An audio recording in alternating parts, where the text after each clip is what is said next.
How are you doing? For 10 minutes, I saw a lot of progress. I've got the Zoom session going. If someone would like to show us their code, we'd love to see it. I'm going to pull it over here.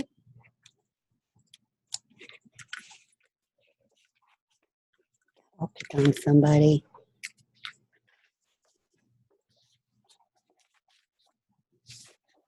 Oh, that's good. I didn't have to pick on anybody. I was worried.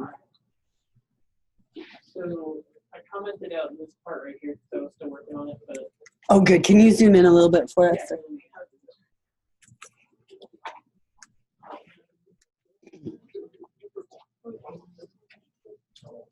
Is that legible or should?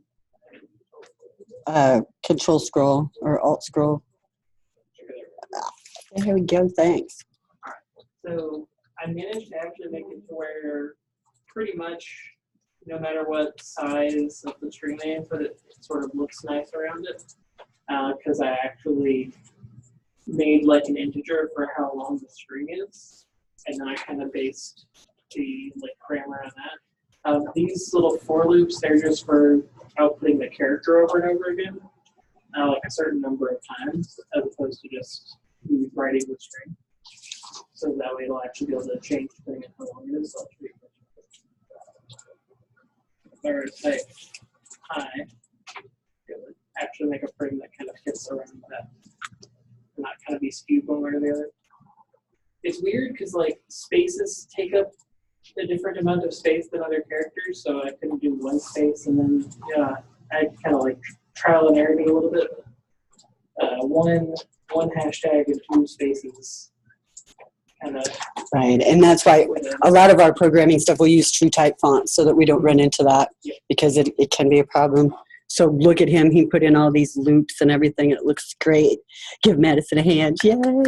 We haven't done any looping yet. He's just been looking at the examples from the book, which is gonna happen, as we get started. There's all sorts of different experience levels. Anybody else want to show us what they got? I saw some other great ones back there in the bag.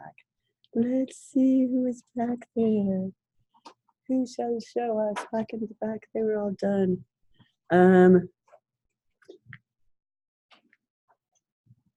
Trevor or Blake, would one of you guys show us what you have? Unless it's messed up. Because I asked him to change it, right? It was all perfect. Just want a simple one.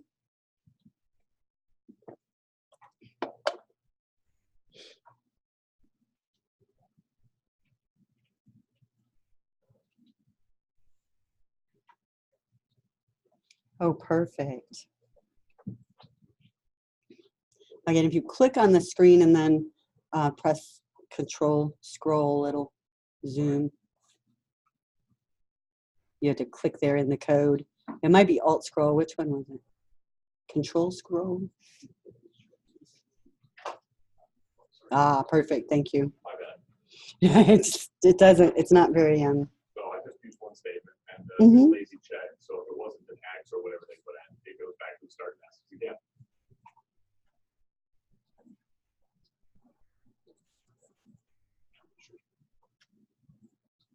I don't know if we're seeing your output screen.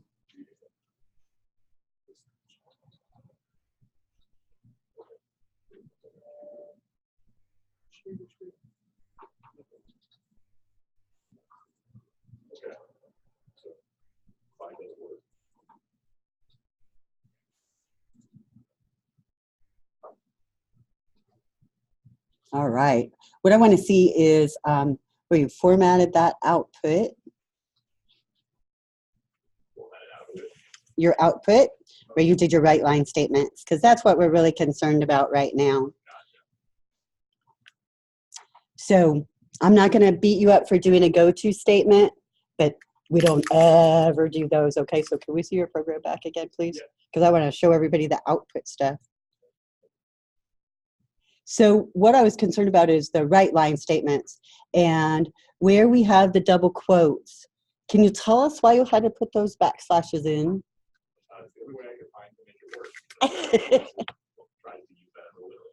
Perfect. And this is what I was wanting you guys to do a little research about. And everybody wants their programs to be so fancy. Whenever you're working with a special character like this, like a double quote, that is something that's normally considered part of the string, but yet you would like for it to print out, you have to use what's called an escape sequence or an escape character. And so that backslash is acting as an escape sequence before that double quote, allowing that double quote to be printed. So that's really, really important, because if we ever want to print a double quote or maybe a slash, if we wanted a slash to come out as our output, we would have to have two slashes together. One is the escape and one is the output. You can't use single quotes inside of double quotes. We could use single quotes inside of double quotes and they would be output is single quotes. So they should be okay. Can you try that? Can you change that to a single quote? Do we have to have the escape sequence or do we not?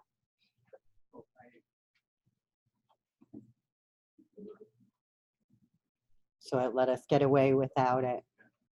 And C# can be kind of weird with the single quotes, because the single quotes we'll use just like a double quote, only for a char data type. So they do get used, but great. Oh, thank you so much. Yay. Give everybody a hand. Woo. All right. I know we have lots of others and lots of great solutions, and I appreciate that. We haven't been coding with C# for a very long time. For you guys to just pop out with a program like that in a few minutes, very, very good. Now, some of the things that were in that program, I'll bring it up here,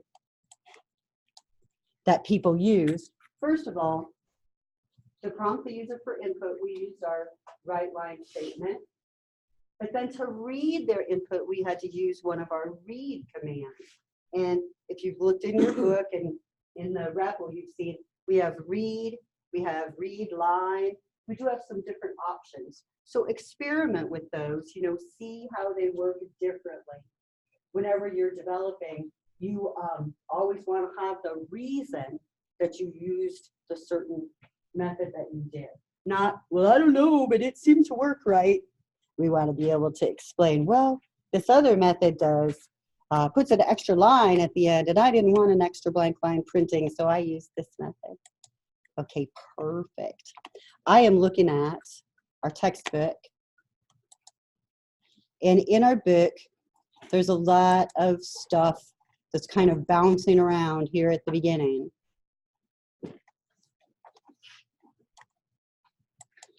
I apologize for that. Sometimes as teachers wish that we had time to just, like reinvent the book, but we don't. But this is in our lesson 4. At the very top of lesson 4 in the overview document, this is the overview that tells us what our reading assignment is for the week and all this great stuff. I added this little screen print of the table of contents from our textbook. And in chapter 3, there's these 2 sections that talk about iteration, which is looping, and decision making, which are if statements, that we are going to skip for now. We're going to come back to those in a week or 2, but right now we're not working with those constructs yet. And then in chapter 4, the understanding arrays And understanding C# nullable types is the same way. Let's skip those for now. We're going to come back to them later. What we're going to focus on in chapter 4 right now are methods and parameters, which the rest of that stuff is. So that's in our overview document. If you're ever looking at the book and you're thinking, boy, this just isn't really making a lot of sense to me. Whenever I was in college and I was taking programming classes, there were some chapters that I had to read multiple times. It was not just a matter of reading through the material and practicing the program instructions that were given. Sometimes I had to go back and reread it again. And then sometimes I found that even though I understood the concept and I could maybe write the program, I still had to go back and read it again to actually get the terminology down and in my mind and connect those two pieces, the hands-on part to the kind of terminology and all of that kind of stuff part. So there can be a lot to it. It's a lot different than taking a class, say, I don't want to pick on any certain classes, but I know when I was in school, I took American history probably in 2nd grade, 3rd grade, 4th grade, 5th grade, 7th grade, 9th grade, 11th grade. I had it several times in college. So every time I had American history, I was just building on knowledge that I already had. How many times did I have computer programming in school? Me, myself, none, right? Not until I got to college. Yeah, don't even talk about when it was invented. But, but I did have it in college, and it was all new. And every time I read any material, it was new. And I had to sometimes read it multiple times. So have you guys watched on Discord? Have you looked at any of the other channels? Sometimes I'm just a stalker watching some of the channels. And one channel, one station that is interesting to me is the game programming one, because I have a game programming class. And we could share that station, but we don't too much. But Dr. Ford has had the people in that class doing some tutorials. And I can tell that because of the comments that they've made in the class. And what's super funny to me is, out of this class, there are probably every other person says, I was having a really hard time with the tutorials. I couldn't get anything to work. And then I read the instructions, and it just all went really well and really smoothly. And it's so funny how many people said that. It was really being awful until I read the instructions. And then once I read the instructions, I knew what to do. Well, that's the way it is when you're programming. Sometimes you can't just try it to see how it works out. Sometimes you can, but you have to be really careful doing that, because sometimes you can get invalid ideas, or you can think that something works a certain way and that's not really how it works. That's just how it appeared in your testing. So we always have to be doing the reading and stuff that goes along with it so that we know for sure we're getting a good understanding. So we left off last time at that previous page where there was the big table with all the different data types. And we were talking about how C# is strongly typed. It really likes to know the type of data that it's working with so that it can work with things quickly and get stuff done. So I'd like to go just a little bit further in that. And I know that some of you are working on it on your own, and that's great. Let's just get as much exposure to it as we possibly can. I'm right here on page 69, and I want to open a new project, create a new project to try these additional variable declarations. So I'm going to open Visual Studio.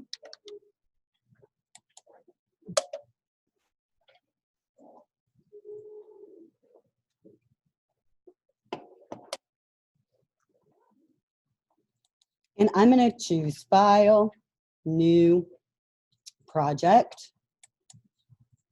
And again, however you want to create your project is fine, but I'm going to create a console app using the .NET framework. Now my location where my project is going to be saved, it has retained it from earlier today, but this morning when I logged on, it wasn't in the right place. So I did have to browse to go find my OneDrive folder. And I'm not exactly sure why mine is not retaining that value. I hope yours is keeping your folder the way you want it. All right, so I want to create a new project and I'm going to name it Chapter 3 New Variables 102. And you'll see why we're naming it New Variables here in a minute.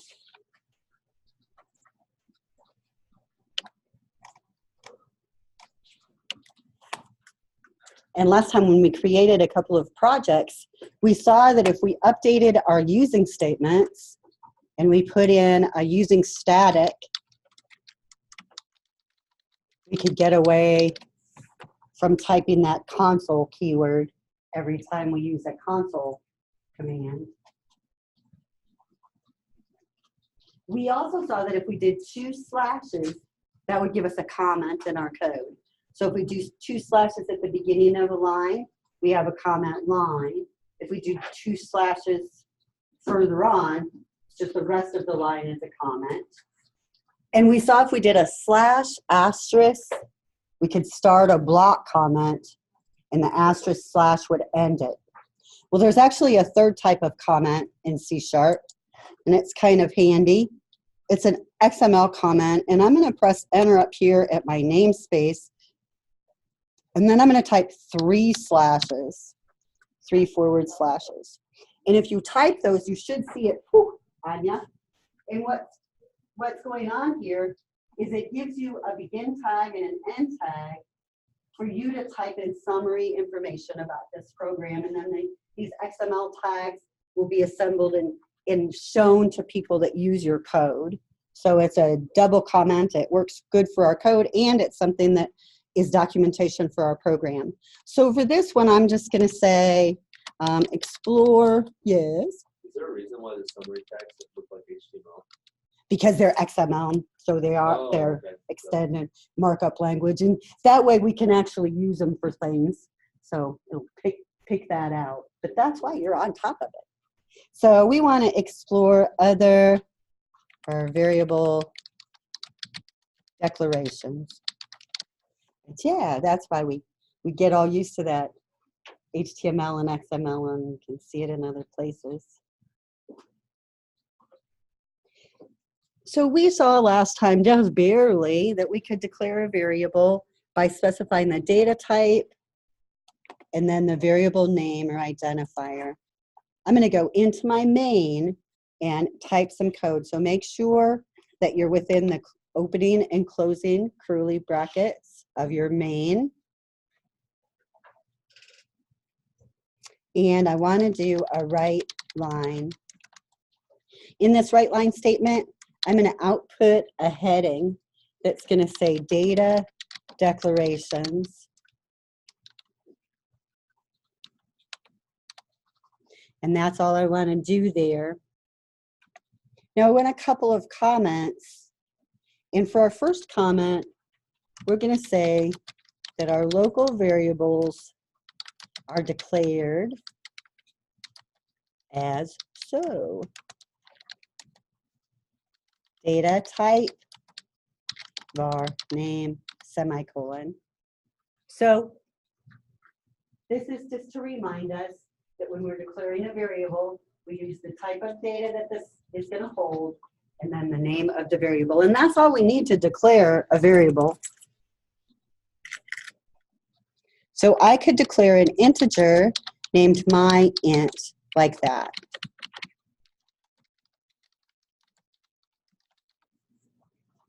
Now at this point, when I declare that myInt, memory is going to be allocated for that integer, and there's nothing actually in it, right? It's not been initialized. Let's declare a string. Here's a string called myString. Again, we're just going to declare that string. Now, if we want to add some data to our string, we could. Let's go ahead and use a write line statement first.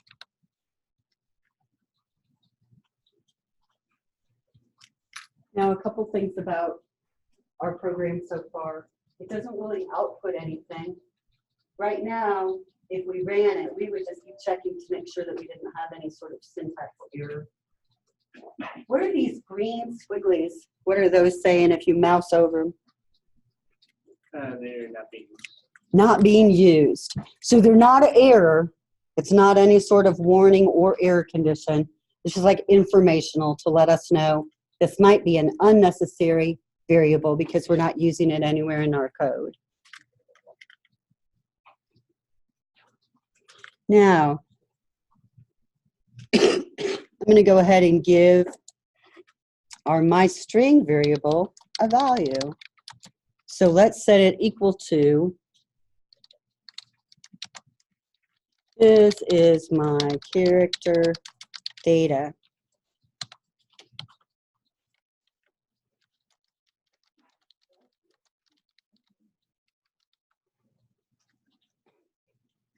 So here we've declared our string variable on one line of code, and then we've given it a value on the next line of code.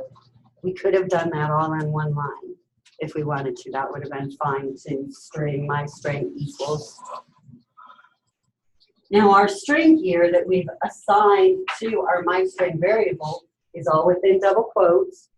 And anytime we have an equal sign like that, it's an assignment statement, right? We're assigning a value to that variable.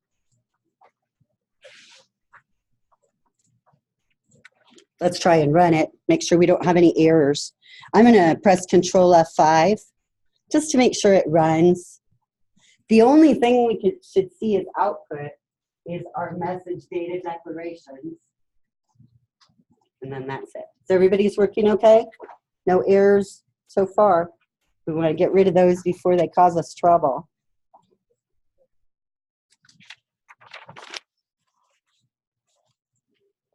Now let's declare a few other things. After our myString, I'm going to go declare 3 bools on a single line. So I'm going to declare some Boolean variables.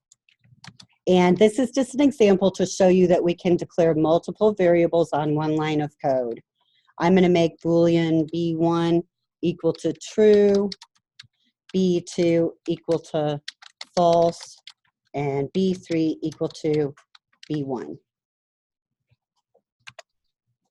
And all that should be fine. So I could do that with integer data or anything if I wanted to.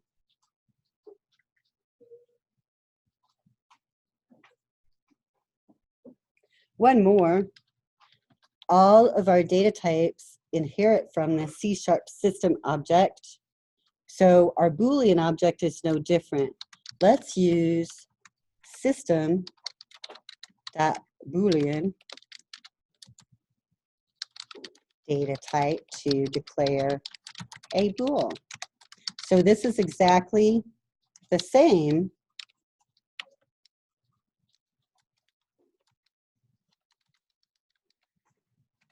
I can get it up there.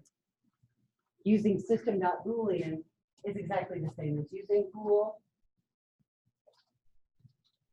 This is just a system object name. Does it have any, what is the difference? Can you do anything different with it? Not really. So there's no reason not to just use bool. Right. Some people like to be really specific about the definition of things and exactly where objects come from. So some people like to code that way where they identify every single item in their code, you know, all the way to the top level of where it comes from. Totally not necessary. They should be about the same. There is maybe a little bit of a difference, and we'll look at it in just a second. Now I want to do a write line to output all of this data that we've been working on. So we've got all of these wonderful variables. Let's output your data, and then we're going to use parameters. And the parameters in our strings are numbers that are enclosed by curly braces, so I can have multiple parameters in my output line. Last time we just used one, So we just had that parameter number 0. This time we're going to have multiple. So I'm going to 3 and 4. And these commas are just what we want to print in between the parameters. They don't have anything to do with our code. Now, once I close that double quote, the comma does matter. Now that comma that comes after my double quote is going to start the list of data items that I want to use to replace those parameters. So I want to use my int, my string, B1, B2, B3, and B4. Now I do have an error on my int variable. What's it say? Yeah, it says it's unassigned. So it's here, it just doesn't have a value. So if I put equal 0 to give it an initial value, that should make that error go away.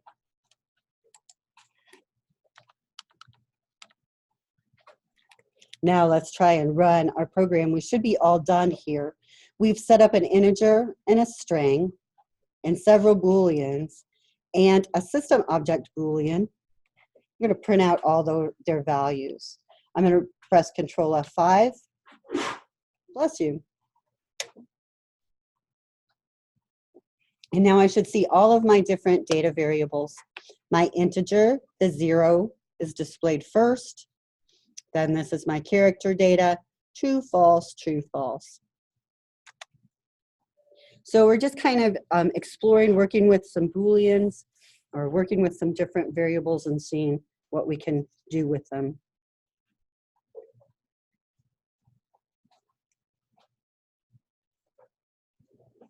Now another thing I can do with our myInt variable, because it didn't like me leaving it just declared, it wanted it to have a value. Let's try the keyword default.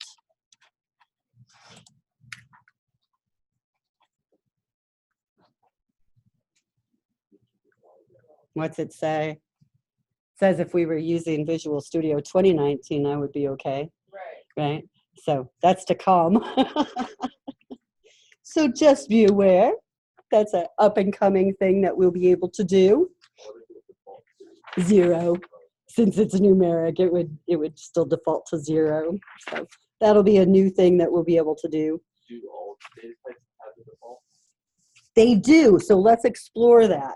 Now, before we explore it, I'd like to create a new project to put our exploration in. Find your Solution Explorer. And over here on your Solution Explorer, right now we have our solution and it has one project. The one project is our Chapter 3 new variables. Let's create another project so that we can have some additional testing going on in our solution without having to create a whole new solution. Now to do that, you want to click up here on your solution in Solution Explorer. And of course there are other ways, but if you come with me on this way, we'll all get there. And I want to right click on my solution and choose Add New Project. Now my new project screen is going to be the same as when we're creating a brand new solution. I want it to be a console app, and all I need down here is the name of my project. So let's make this one Chapter 3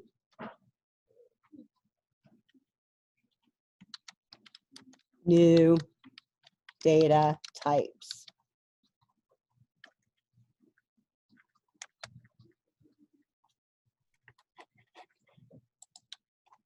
Now this can be a real blow to some, so make sure you're watching and seeing what's going on. Now we have our old project and our new project both in this same solution. If you look, our old project is bold. That means if I push start, it's going to be the project that runs. I would like my new one to run instead. So I'm going to right click on that project and choose Set as Startup Project. Okay. So now we have 2 projects in the same solution. We could keep adding more. So if we wanted to try some different testing things, we could. The only thing that gets confusing is, notice we have a program.cs in both of them. So we have to make sure that we're on the right one. And I know I'm on the right one right now because it's all empty. Right? So that's the one I want to start with, is our new one. So first, I'm going to fix my using statements.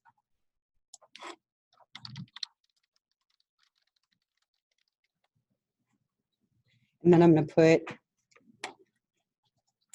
that XML header in there and say, explore variables using the new statement.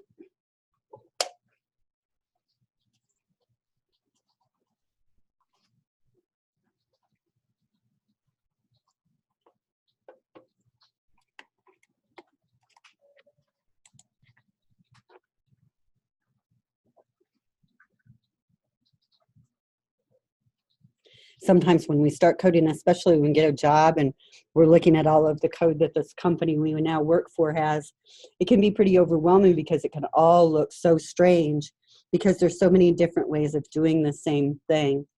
So we like to explore those a little bit. This example, we're going to be using new to create variables. So I'm going to put a right line statement at the beginning. And again, I'm going to do that equal greater than that our textbook likes and say using new to create variables.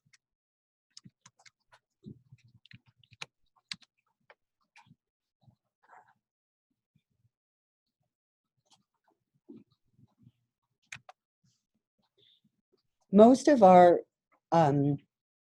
data types that we've been using so far are native data types. They don't have to have any sort of object-oriented background to go along with them.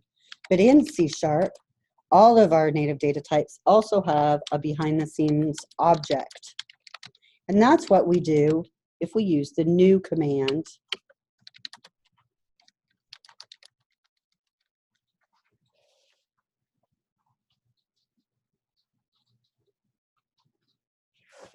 So Ken was asking if the integer or Boolean or whatever data type has a default value.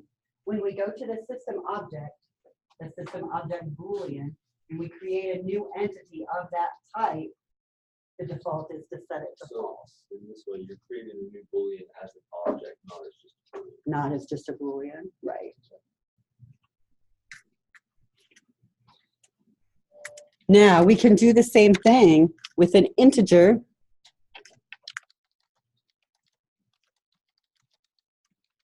And if we create a new int, again, we are setting it to 0. That's our default value.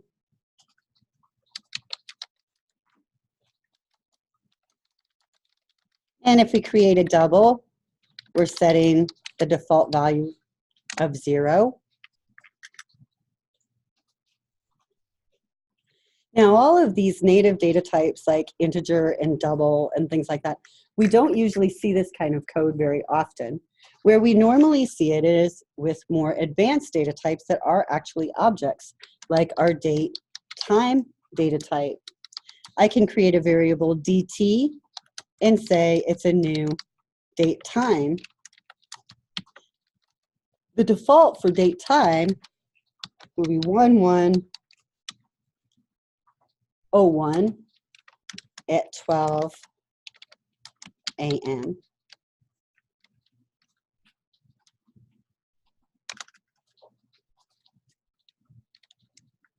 Now I'm going to go ahead and write all of these variables out. And we're going to do all parameters. So 0, 1, 2, 3.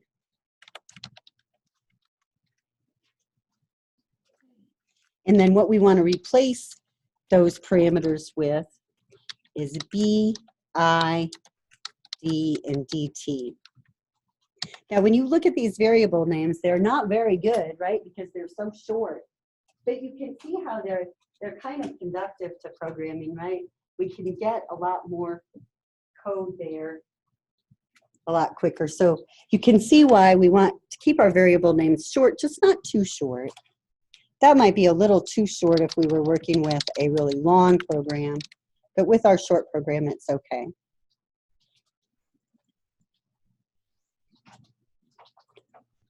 So just kind of practicing coding more than anything else and giving us a chance to see some different ways to do variable declarations. You should be able to run this one, Control F5, and see all of your object values.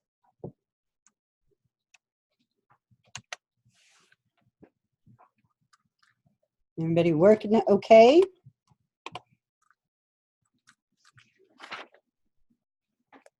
Now in your textbook, they talk about this data class hierarchy where we can get native data out very quickly, or we can use object type information to give us additional features and characteristics about our data. Let's check into that a little bit. Right after this write line, I'd like to do another write line. And this time I'm going to use a property of the integer. So I'm going to print out, here's the max of an int. And I'm going to use a parameter.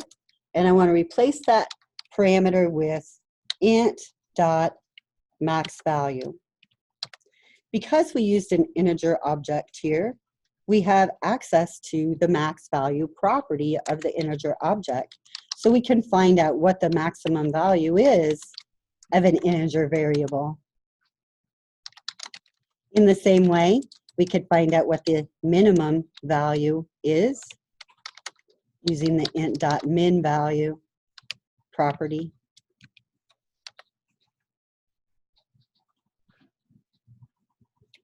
I could do the same thing for doubles. I'm going to copy these 2 lines of code. And I'm going to make it be, say, the max of double.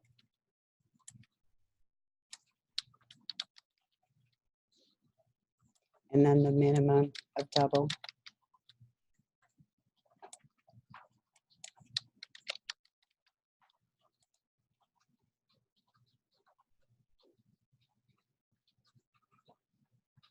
One of the people that showed you their code today earlier used the string.length method to find out how long a string was. That's another thing that's available working with that string object. We don't have that length property available for working with integers or doubles because length isn't really a thing for numbers like that. All right, does it work? Get some numbers out. So now if I ever want to know what the smallest number I can get out of an integer is, I can use that property to find out.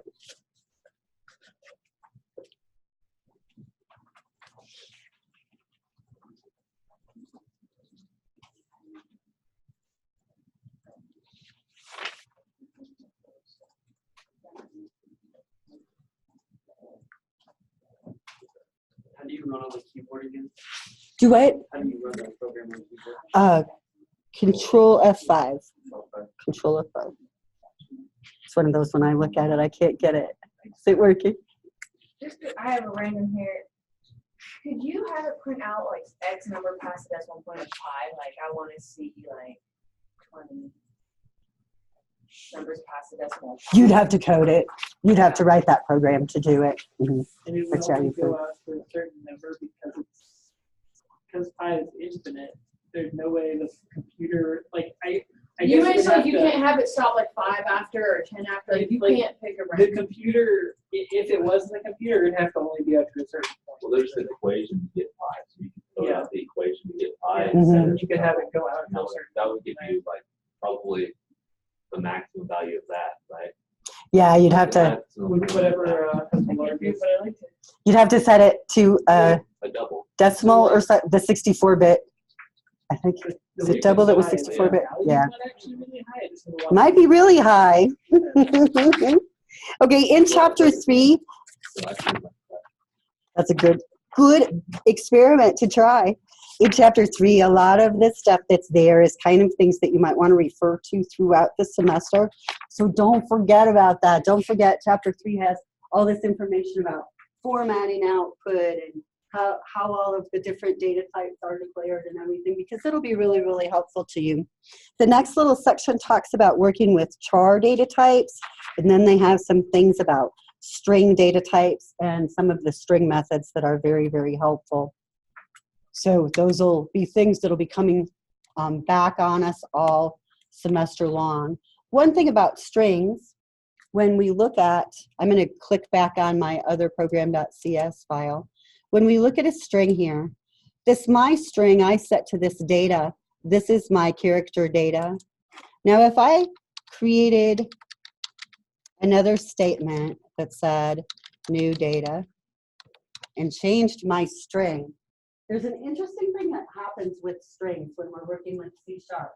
First of all, this first string is loaded into data, or sorry, into memory. And in memory, it has a specific address, right? Like memory address 1F7. And my string points to that address.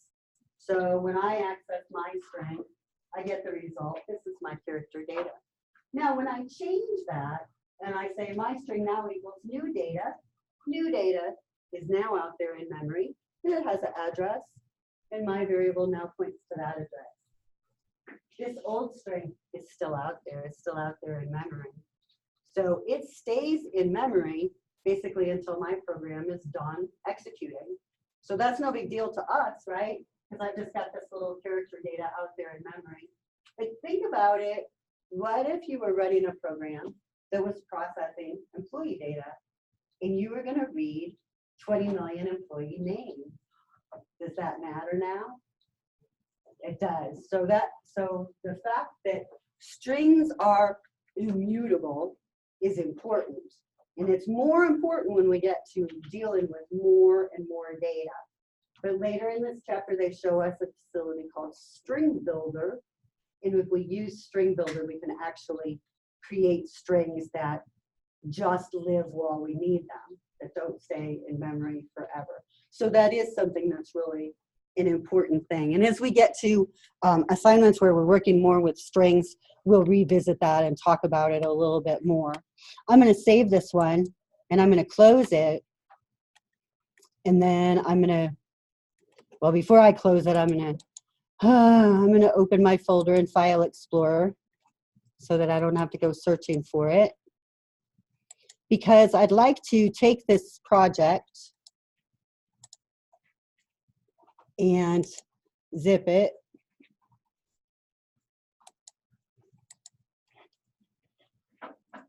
And then I'm going to post it to our Discord channel. Oh. You're welcome.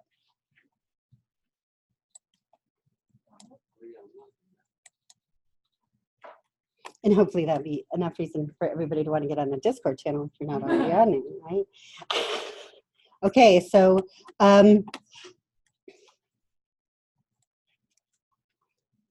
let's see if it's actually gone. Has it made it through? Can you see it? It's made it there. It made it through. Awesome, thanks. I get blocked so much. Okay, so we've got that. We're all set. We've done a lot of different practicing. And we still haven't done any reading other than in REPL. So as you notice, you're going to have to pull pieces from different places. So I wanted you to have those notes. So find your notes and let's get your people updating them, because I'd like to talk about working with methods and subprograms. We're going to look at working with methods and subprograms, and then we'll be done for today because you guys are so far ahead. All right. Can you find all your notes?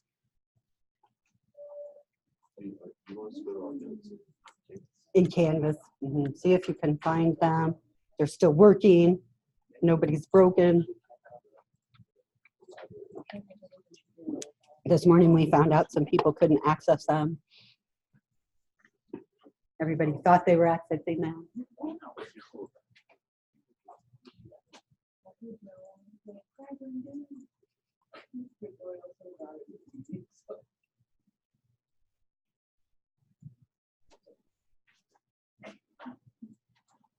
Okay, so we're going to talk about methods. And methods actually begins on page 118 in chapter 4. So it's not the beginning of the chapter. The beginning of the chapter is arrays. And like I said, we really won't be working with arrays for a few more weeks, several weeks actually. So feel free to skip that. I know it's hard to skip a section in a book. You just feel like you're missing things. But with this book, they really have it set that way. So methods, what are methods? Well, methods are modules or subroutines or procedures or whatever you want to call those little sub-programs that we have to create in any kind of programming language. So I like it because basically a method is a logical chunk of code that's defined and can be executed. We use methods to separate functional tasks in our program. We also use methods to eliminate redundant code. And methods help us to implement modular, maintainable programs. Now, a few years ago, when I taught programming and there were functions and subroutines, people would get very, very confused. Should I use a function? Should I use a subroutine? What are the rules? Tell me. So it's nice that they're all just methods now. So you don't have to worry about calling it a specific thing. It's just a method, and a method is a subprogram. So here's a beautiful hierarchy chart. If you remember this chart from your 120 class, it's a super easy chart. I've got a main method, and my main method is going to call an input method, it's going to call a process method, and it's going to call an output method. So it's all nicely organized. And our hierarchy chart just shows us that. What calls what? Because as things get really, really complicated, it can be a lot more involved than that. So it can be really important to have that hierarchy chart. And it's really, really, really, really, how many times can I say it, important to eliminate duplicate code. So if I see duplicate code somewhere, 2 lines of code in my program that are the same as these 2 lines, I'm going to look at those and I'm going to think, should I have a method for those 2 lines of code? I should if I can, right? Because any time I can separate code and isolate it in its own method, I've made it easier to maintain my program, easier to test my program, easier to do everything. So less code matters. I want fewer. I have a terrible robot story. There's a school in the state of Missouri that has a robot, and they kind of have a dynasty that they always win the robot contests in Skills USA. And I had a friend who was bound and determined to make them not win the robot contest at Skills USA. And so he sent his coders and his robot people. And when it all was all said and done, the other team still won because unfortunately they knew what the program was supposed to do. But they did it in like 500 and some lines of code. And the guys that we sent did it in like 38 lines of code. They felt like winners. They didn't care who the judges picked because they were like, we did it better. It doesn't matter what they said. So less code matters because we can be more efficient if we can do things that way. I don't want to have that same code repeated 700 times. What if I have to change it? I have to change it in 700 places. Okay, so a method. These are things that you can think about when you think about a method. A method is like the chorus to a song, right? It's a recipe you use over and over, or it's like doing the laundry. It's something that could be repeated, something that's done the same way each time, and something that might result in something to eat or not. Maybe, I don't know. Depends on if you were doing a recipe method.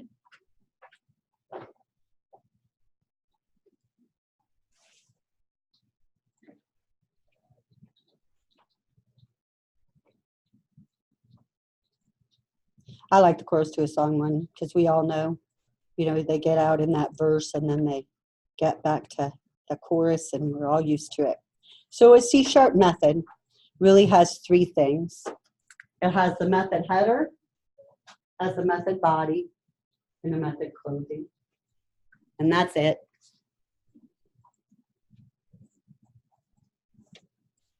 Now in our method header though, things can be a little bit confusing. So we want to try to really understand what we have going on here. The first thing, the word public, is my access level. And you'll see that we'll be leaving that off here at the beginning a lot, just to simplify things. If we leave it off, our access level defaults to private. And that's okay, because the programs that we're writing, we can keep it private. The next thing we have is a special modifier, that word static. And we'll be learning a lot about what that means and what it does. The third word is the first required thing. So in our textbook, we might see method definitions or method headers that start there. And that word void means this method doesn't have any output. No data is returned from this method. Next, my method is the name of the method header. And within the parentheses is a list of all the parameters or inputs that our method needs. So static is a modifier, void is the return type, my method is the method name, and then our parameter list is within parentheses. In our parameter list, if you notice, we specify the data type and a variable name, just like we were declaring a variable, because this basically declares that variable for within my method. In C#, we make method names start with the uppercase letter.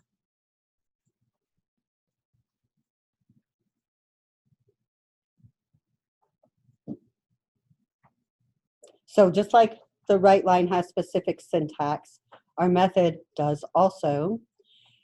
And we can use any statements like that inside our method body.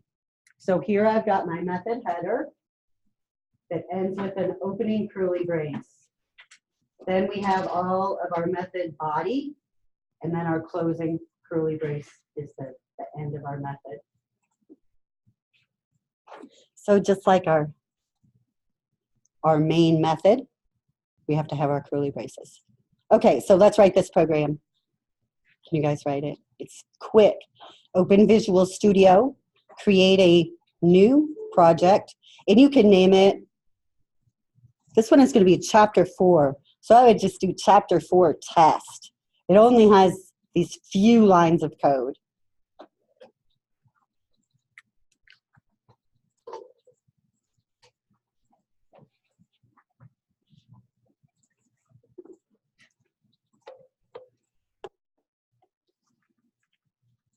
Yes. Does this PowerPoint exist in Canvas? No. So I'll send it to you in Discord. Remind me, will you? Okay. Because I did not the morning class. I'll have to send it to him.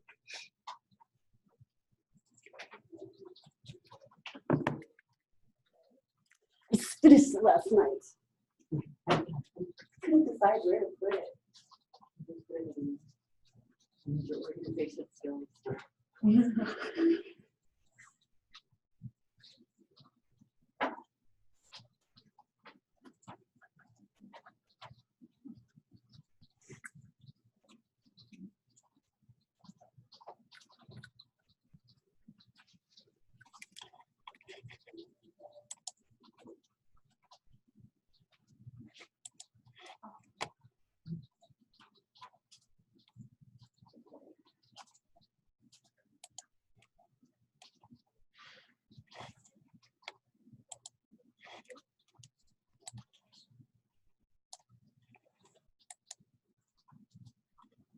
Did it take it?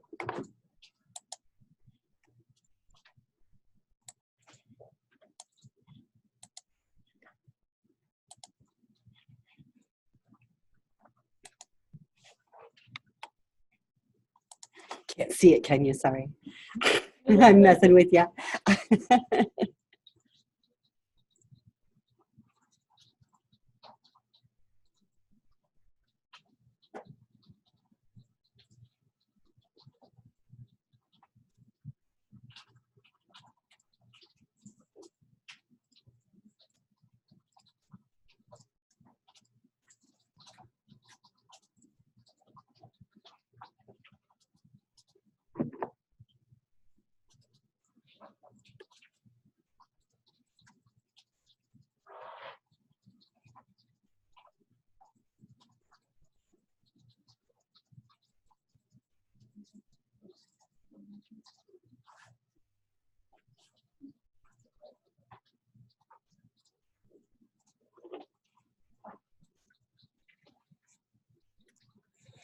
So in your program, you have your main. Your main method calls my method. Is everything working?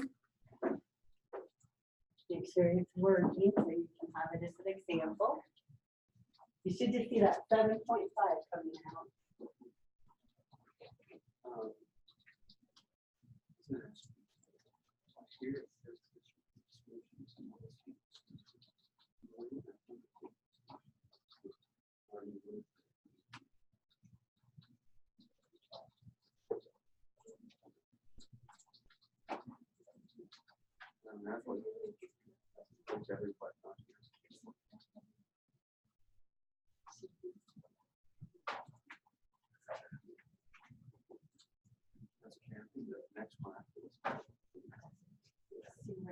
Going with that.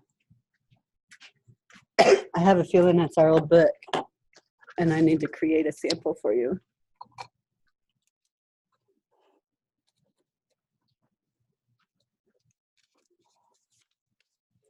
Okay, if everybody's got it on this one, then we created our method, my method, and we said our my method requires one input, and it's a double.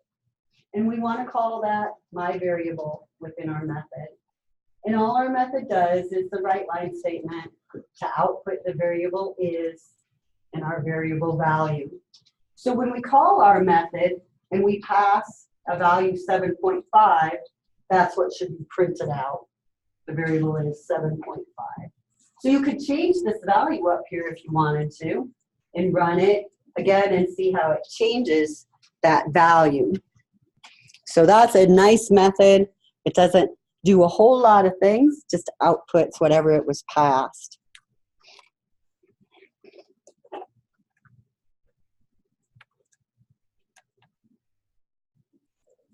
Okay, so what if we want to return a value? That method was fine. It just took that data that we passed it and did something with it. But what if we want to actually do something and then return that to our caller?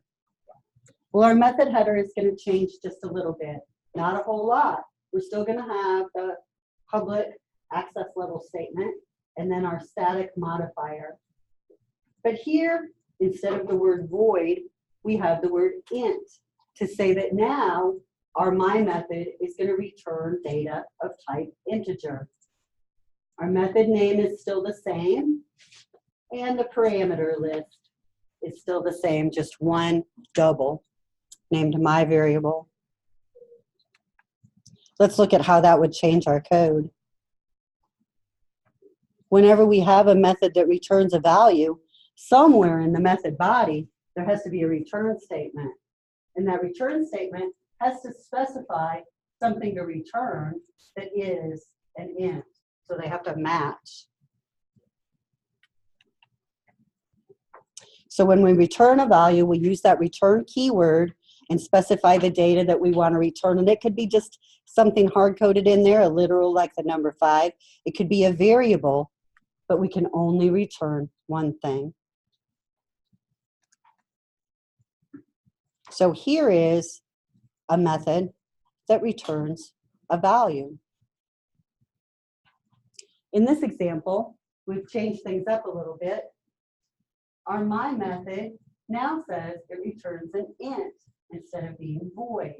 You could go ahead and add this to your code as a completely separate method.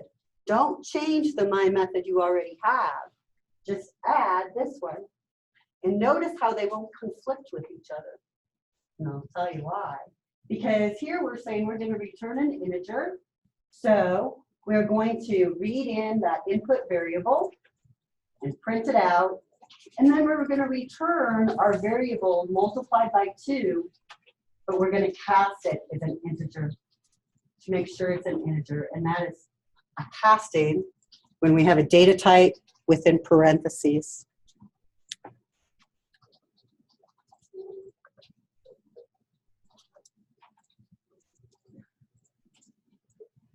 Now I want you to put that second my method in there, just so you can see that it won't conflict, even though it's got the same name.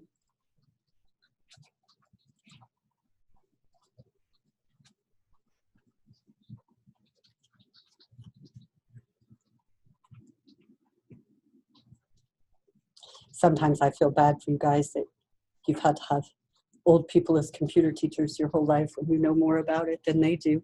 But I swear to God, it's not going to care this time, really. Different. The PowerPoint you put in this for this data type. Oh, darn it. See, here I am doing old people stuff. I'll fix it then. No wonder it didn't care.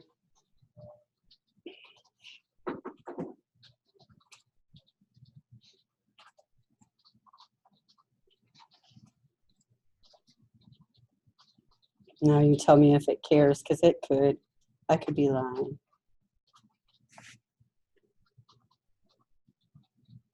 Now, when I have a method that returns a value, I need to figure out what I'm going to do with that return value. So in this example, we declared a variable to hold an integer, and then we use that variable on the left of the equal sign before we call our method. So any variable to the left of the equal sign when we call a method is going to receive the returned value from that method. So our multiplication of taking our variable times 2, that 15 is going to be returned to the return value variable. Now I'm going to keep going though, because I don't want you to test yours yet. Now what if I need more than one parameter? So far I've just shown one. Well, here in this example, our my method now wants a double, but it also wants an integer data type as input. So we can do that just by specifying a comma and then another data type variable name. So all of our parameters are going to be data type variable name, data type variable name, as many as we want.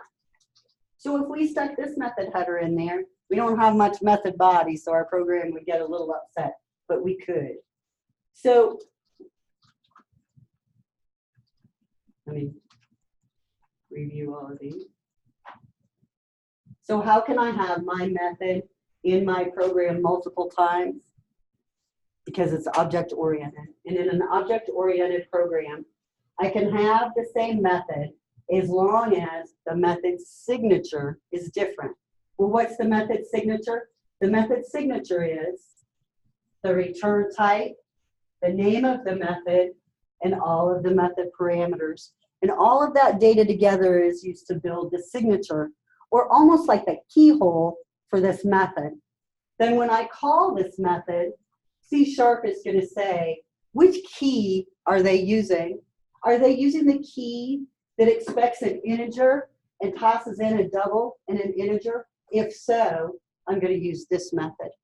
If they're using a call that passes in a string, I'm going to use this method.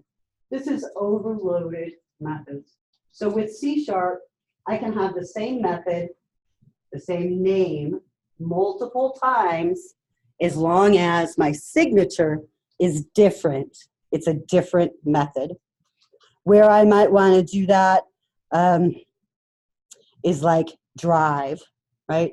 So I could have a method called drive that if I'm working with an automatic, I just push the gas, right? I could have a method drive that if I'm working with a standard, I have to shift into first, use the clutch and the gas to drive. I could have a method called drive that was for an 18-wheeler. That said, I don't know, I have to do 2 clutches and all sorts of things before I can drive. They would all be drive, but they would have different signatures, right? Different requirements. So I can do that with C#. And it's going to be something that's going to give us a lot of power. So methods. C# implements all of our functions and subroutines as methods, any subprogram. And each method has a unique signature that's developed from its header. And that header is return type, method name, and parameters. A method header specifies the input required through parameters. And a method header specifies the data type of the return by the return type.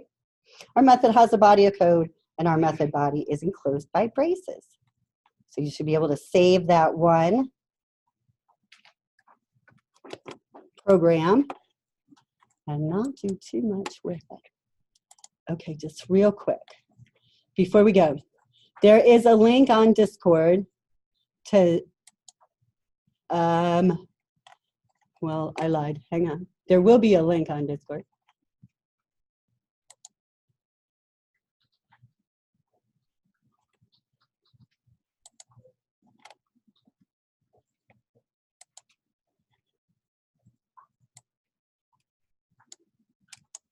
I didn't get it for our class. Oh, here it is. Okay, to Quizlet. Go ahead and click on that, and it'll take you to this really, really large vocab terms deck, 109 terms in this deck. Quizlet, if you haven't used it before, is a great vocab website, and if you can get a handle on the vocabulary, you have so much going for you already. I'm gonna set the alarm for about 10 minutes, maybe 7, and give you some time to go through these terms, and then we're gonna play a quick Quizlet game before we head out.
No, you should have done it already. That's all right. It's mean to you.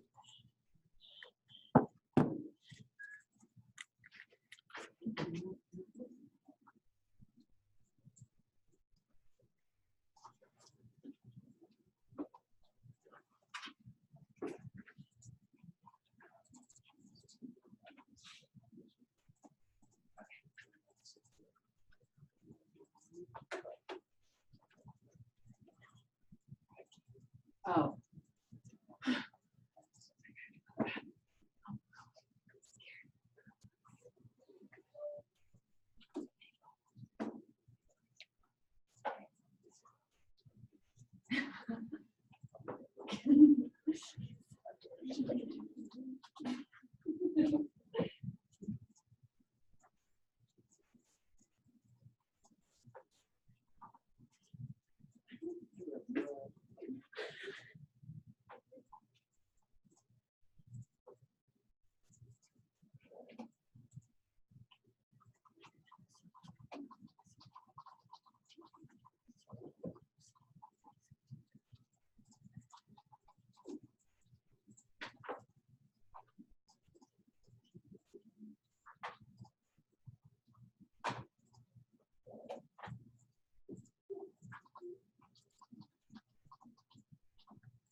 There's got to now.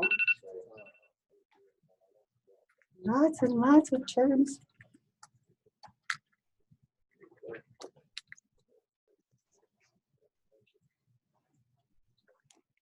Okay, here we go. Now this game that we're going to play, Quizlet Live, is best if you have a phone. If you have your phone and you have data, that would be best. If you have your phone and you can use the Wi-Fi, that would be second best. If you can't use data on your phone and you have a laptop, that would be good. In the worst case, use your desktop computer and your team will run back and forth to you. But we'll try. If we can get it, all of us on mobile devices, we're better off. Okay, so you want to go to www.quizlet.live and enter this code.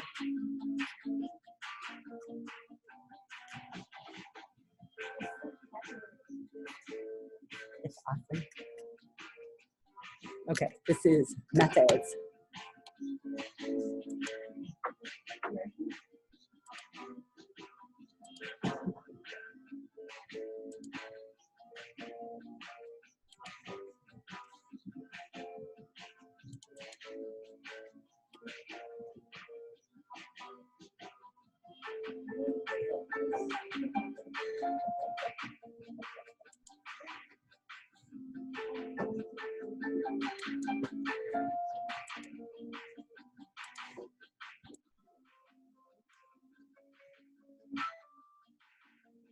Oh, you're good, good. We should have 20.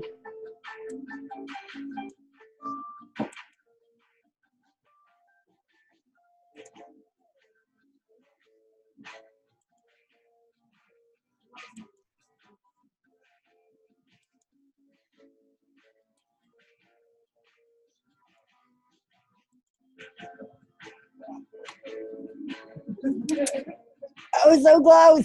Two more, two more.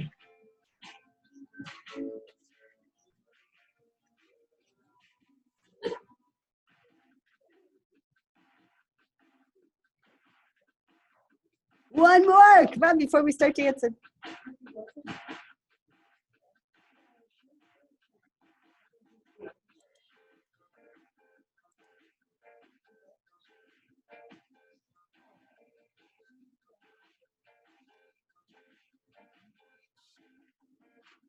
Oh, yeah. Okay, here we go. Okay, go find your team. Where's those bears?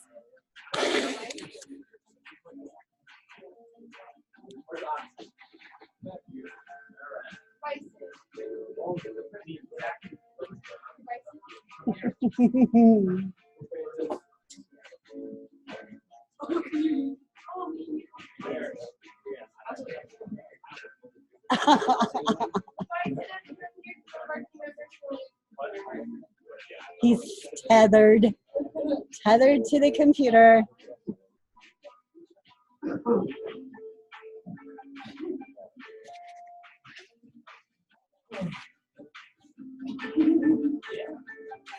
Gone, Bison.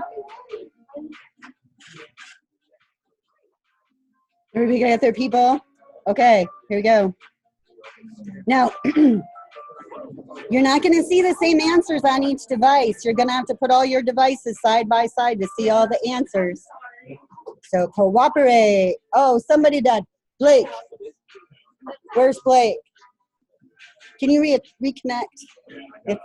It's dropped you. Do I? Oh, you were on a computer.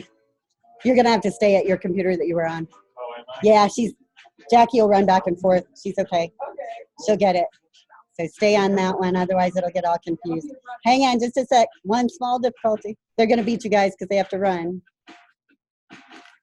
Usually the teams that have to work together the hardest do the best. Hang on, just a sec.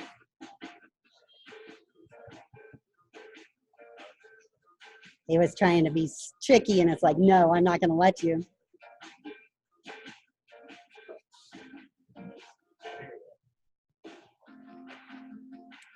Is it going to let you? Oh. It messed up. Nah, it won't work. Guess what? Got to start over. Yeah, because it would have showed you guys, his answers would not have shown anywhere.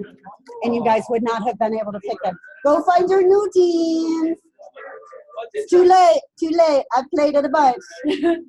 Go find new teams. It won't work when someone does that. Where he was disconnected. His answers would not show up anywhere, so you guys would not have been able to pick answers that were showing up on his screen. My boyfriend's here in my wallet. Should I wait after the game to go get it? Oh, tell me about 10 minutes. Okay. And then we'll be done. Yeah. We'll get out of here. Not a problem. It still says wait on the next round. Oh, tell it. Do it, dumb thing. Okay, as long as you're not in it, we're okay. Because it doesn't have you anywhere. I'm on reindeer. You're on reindeer. So what? Can you click on anything? Does it give you can- anything? Okay, we're gonna try, but reindeer might be messed up. Let's see if he can get it. It gets so weird when somebody gets messed up. It's just a pain. Okay, we'll try. Add. Look at it. Ugh. One more time. Okay, go find your team. See you this next. Makes you get to know everybody, right? All right, guys. Good 2 practice rounds. Yeah, those were good. Find your team. Hurry. I'll maybe everything. We just wanted him to be able to play. We don't want to leave anybody out. Are we ready? Okay, they're getting there. They're getting there. They're getting there. Jackie's got it. Here we go. Here we go. Here we go. Here we go. Here we go.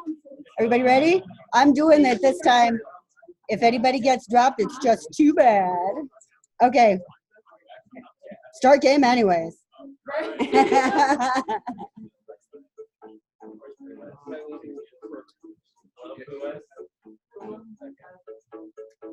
He's still not in, by the way. No, I know. It won't let him. Just hang out with you up here for the first Sure, you could watch them. Yeah. See what it's doing. I don't know if it'll ever let you play. Yeah, sorry. I just No, broke that's down. okay. It just gets so weird. That's about how it goes. Just the way, huh?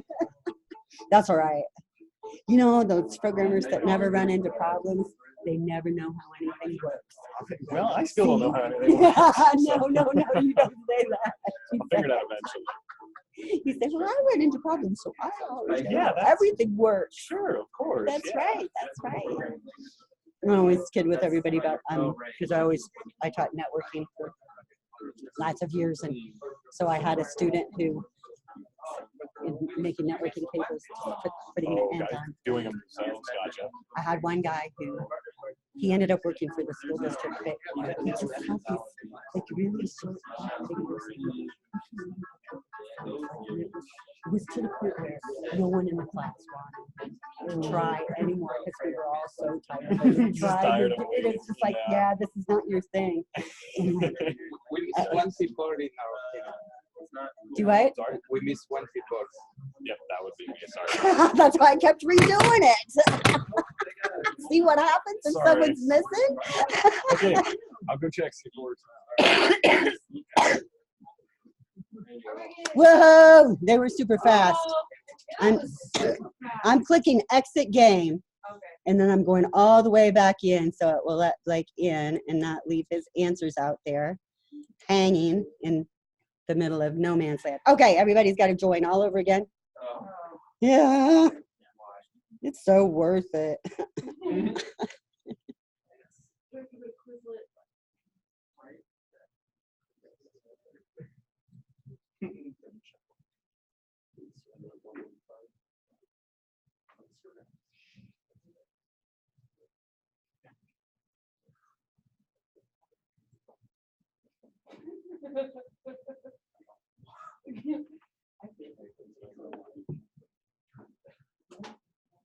One more, one more. Ah. Okay, find your team. Who's don't shuffle the team? I like the little stew. This will be you guys' favorite game now, I can tell. Perfect. Where's Vermilion?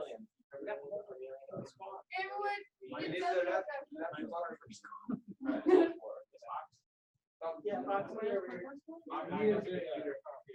No, We're all.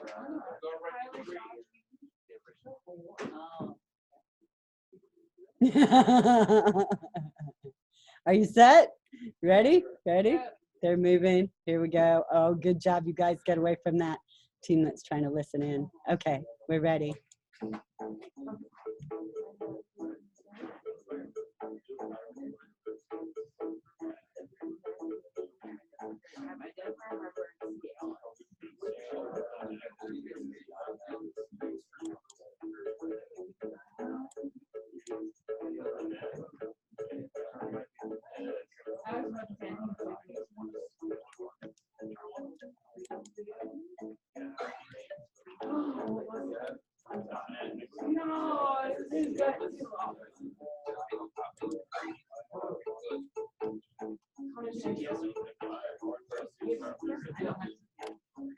Oh.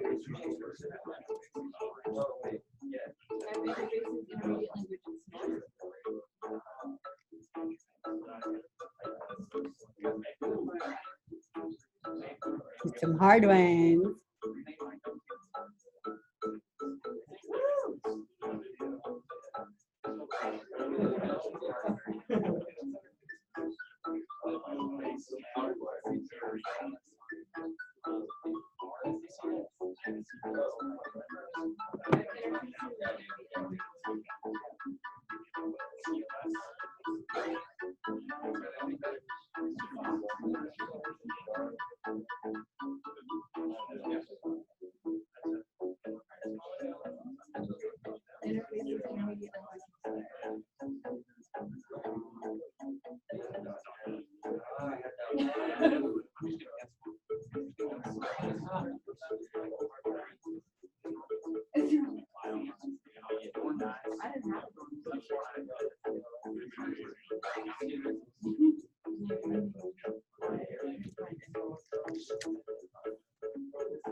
Guess I know who the foxes are.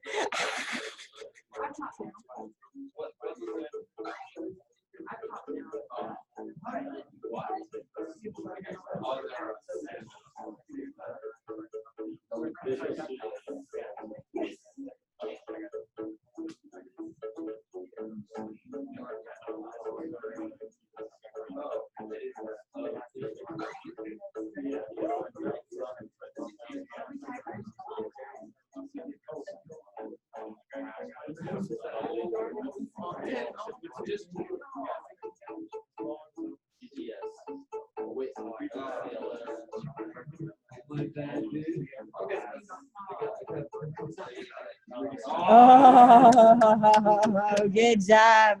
I thought that they were going to get beat. All right, get out of here, you guys, and I will see you Wednesday. Do reading, but ignore those parts we're ignoring. Have a great day. Thanks.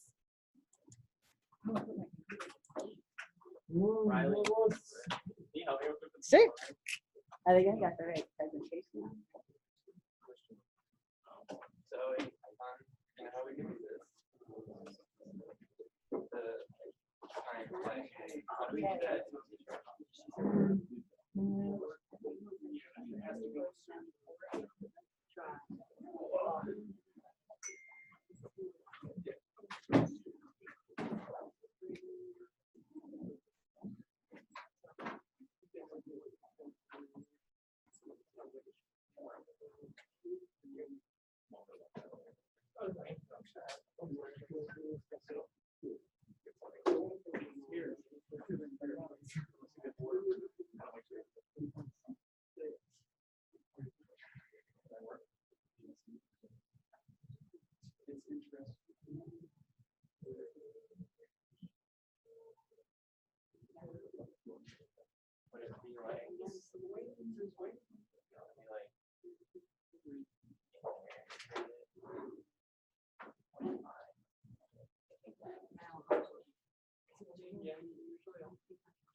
Save it. Let's see. Not easy to do it. Well, I think it is. It's just something I wasn't familiar with, you know?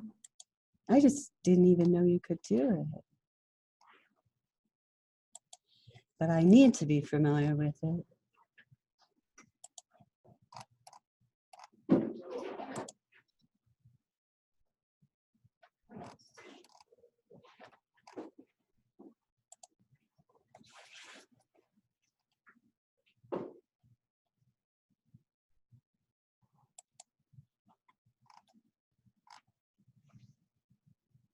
Particularly busy at the moment? Do what? Are you particularly busy at the moment? What you need? I just had a quick question about why I shouldn't be using go-to statements in there. I just wanted to know the specific reason. Oh, because go-to is alters the flow of control, and any statement that alters the flow of control is considered hard to maintain, because when you're working with something on down the road and all sorts of stuff is thrown around it, and then a developer who is analyzing that code might not realize that there's that flow control statement in there, and so they're just discouraged in programming. Yeah, and so there's nothing wrong with doing it. I was like, oh, I don't know what to say, because like a couple of semesters ago, a guy in the C#2 class was doing this. his big presentation to the class at the end of the semester, just about C#. And his whole presentation was how he had solved this problem at O'Reilly's by using a go-to. And I was like, oh no. And so I was having this major meltdown and I didn't know what to do. And he kept saying, well, my boss at O'Reilly's was super impressed. And then I was like, no. Yeah, and it's just because I've had to maintain code like that in the past. Gotcha. And as it grows and evolves, it just gets It becomes really hard to gotcha. handle. So I just thank thought you it was for not No, stressing. I was just curious if it was like something with the verification that I'd used. or No, like a no, check, no, or- no. You did everything Okay, fine. gotcha. We just don't like those Hard to alter follow. flow of control statements. Okay, thank you very Yeah, much. no problem. Thank you. Have a good rest of your day. Well, where in the world? See, I should have just said, I need that. Oh, you know what? I do have it.